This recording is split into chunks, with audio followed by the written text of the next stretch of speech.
chickens. Look at all of them.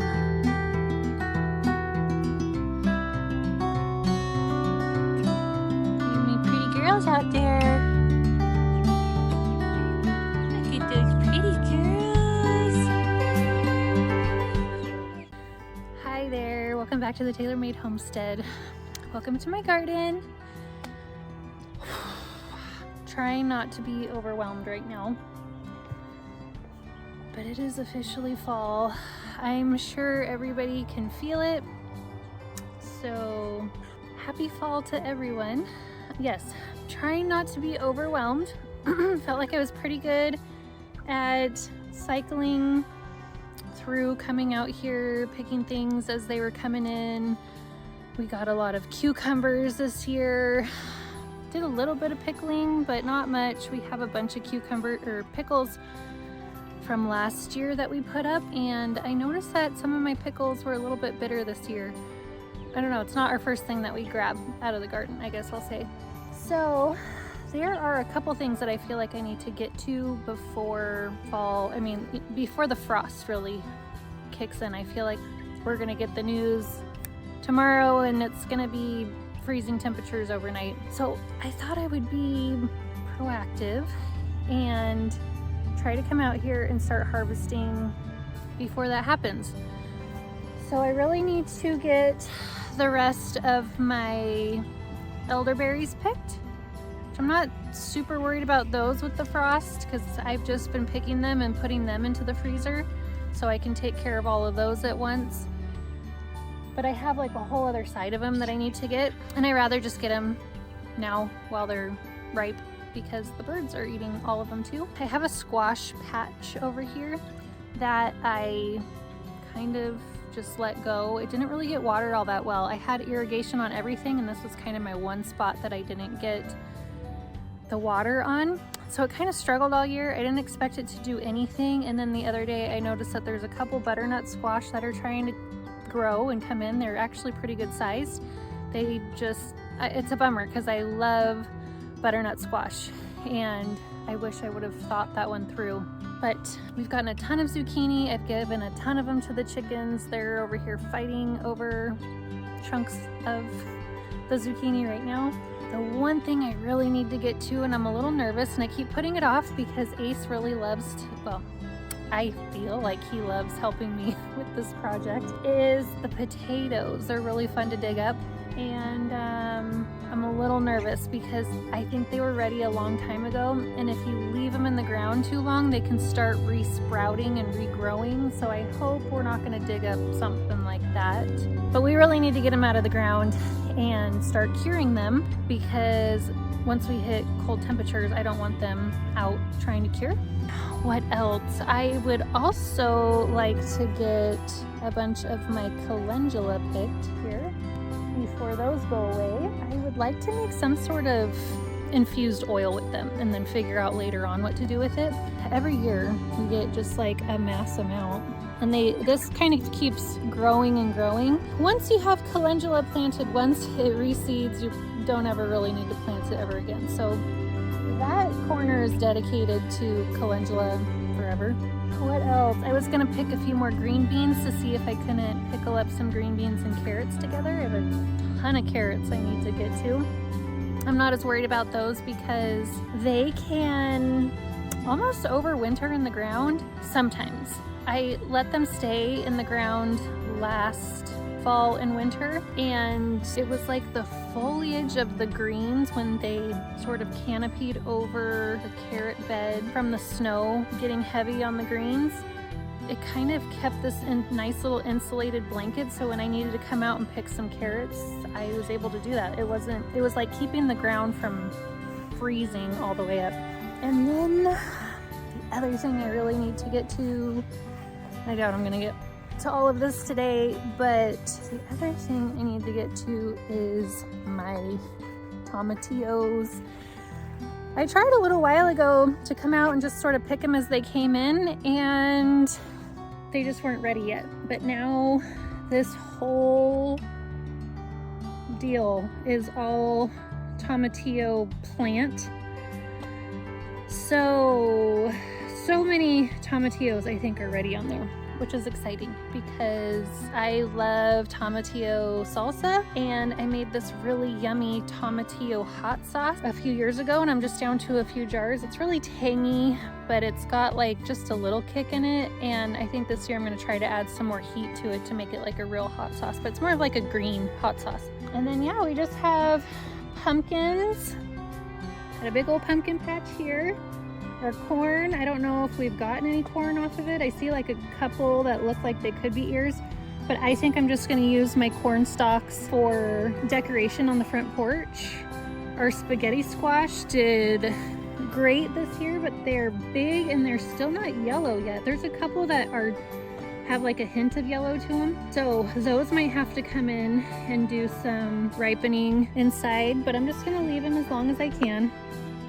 These are my carrot beds.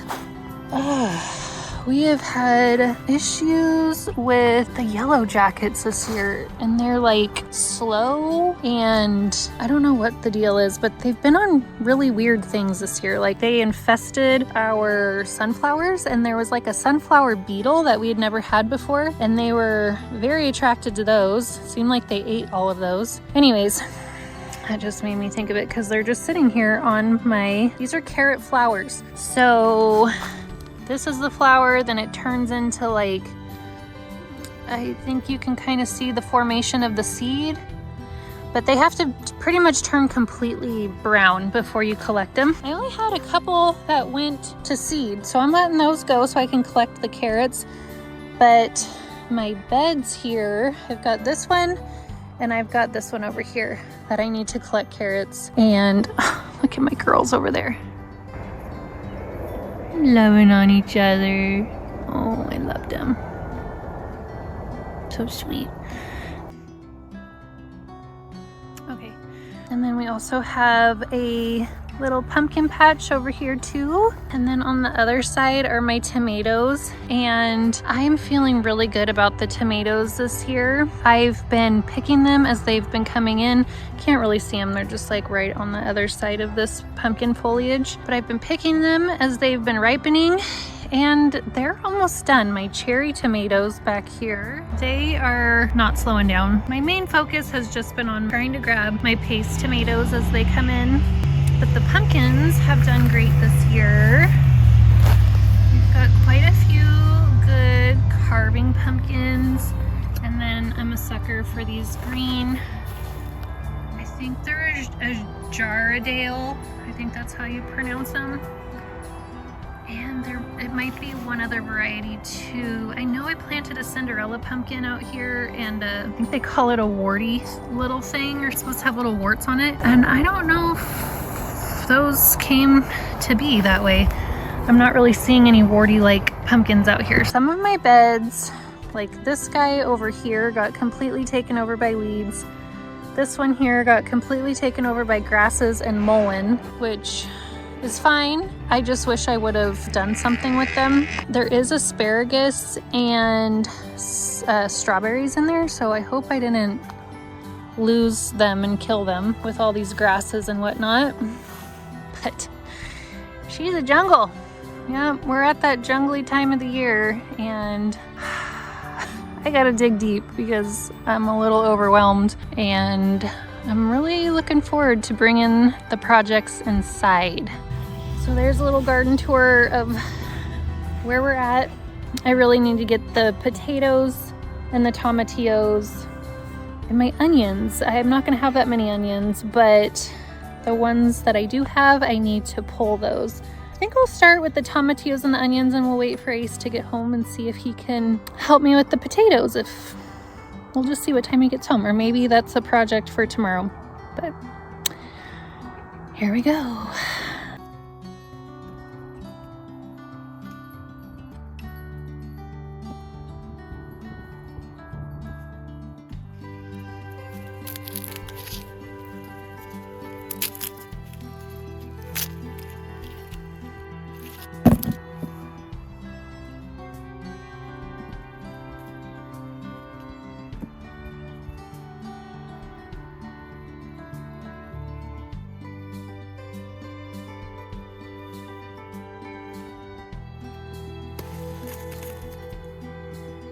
goodness, this is a pretty large container. It's kind of hard to tell, but like, you know, I'm probably a good foot deep here and maybe 2 feet wide here of tomatillos. There are still plenty to grab, but if I only end up with this amount, I'm still doing really good.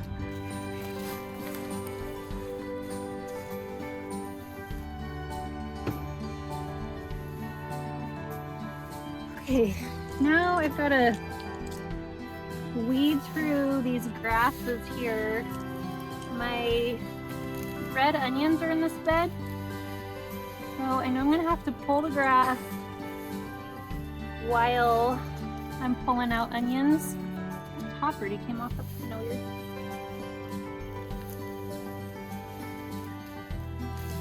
I think I'm going to throw all these grasses to the horses. I don't love it when there's dirt on the ends, but it'll give them something to keep them less bored.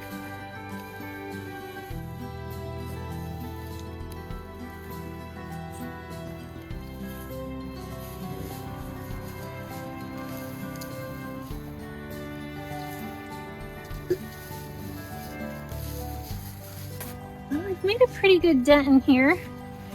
I've got these great big mullein leaves that I was thinking I might dry some out, but then I was also thinking about laying it down almost like a weed barrier. I'm thinking I've got a bunch of these mulleins over here that are just starting to dry out. I'm thinking I might put it in here as mulch, but just an idea I was gonna point out. And then some of these onions are great size. I'm really excited about that. Unfortunately, they didn't all turn out that big, but we are gonna have a couple really great red onions. Now, we go through a lot of onions, so I don't know how long this is gonna last us. My very first year out here growing onions, they did amazing. We had just like, I wish I might have documented it, I'm not sure, but we had 50-pound grain bags from my horse's supplement filled with dried huge onions. And I think we eat onions with every single meal, and we don't skimp on them either. And we could not go through them. I couldn't give away enough. Unfortunately, we ate a ton of them. It was so cool. I had more than a year's worth of onions to save over the winter, but we didn't have the weed pressure that we have now. So I know that's been really hurting my onion game. They do not like to compete with weeds and grasses, even though they're really quite a hardy plant. They will not compete with weeds, grasses, soil that's really tough around the bulb. If it can't move, it won't. They just don't try to compete with anything.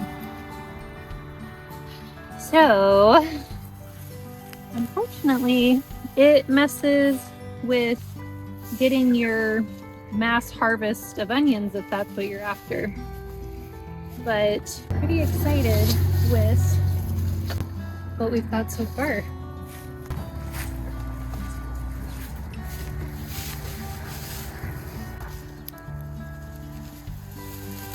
Yeah, I threw that a little bit of grass to the horses. They don't like messing with the dirt on the grass.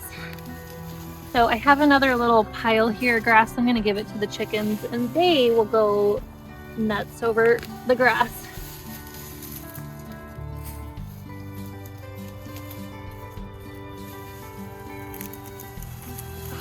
That is so beautiful.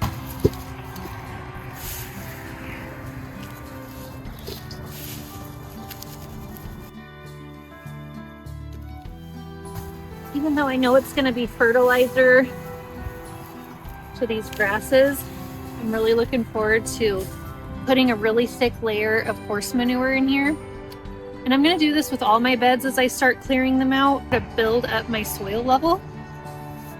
I'm gonna clean out the chicken coop into all of this. And then when we get a bunch of leaves, which I know are on their way, I'm gonna put a nice leaf layer on top. And hopefully that will suppress these grasses a little bit come next year. And then we'll have the good fertilizer from the manures underneath the leaves. So, I mean, in a perfect world, that's what's gonna happen. Here's what we ended up with. Great big bowl of red onions. These were from earlier in the season when I was collecting onion seeds a couple months ago. They've just been sitting, they're actually sitting in this bucket, and I just trimmed them up and put them in here. Huge bucket of tomatillos. And then I just pulled out a couple sterling and blush onions, I think is what those reddish ones are. And we're going to put them in this back corner of my shop to dry and cure. And then I also need another little space for my potatoes to dry and cure too. So that's what we're gonna do next, I think, is potatoes.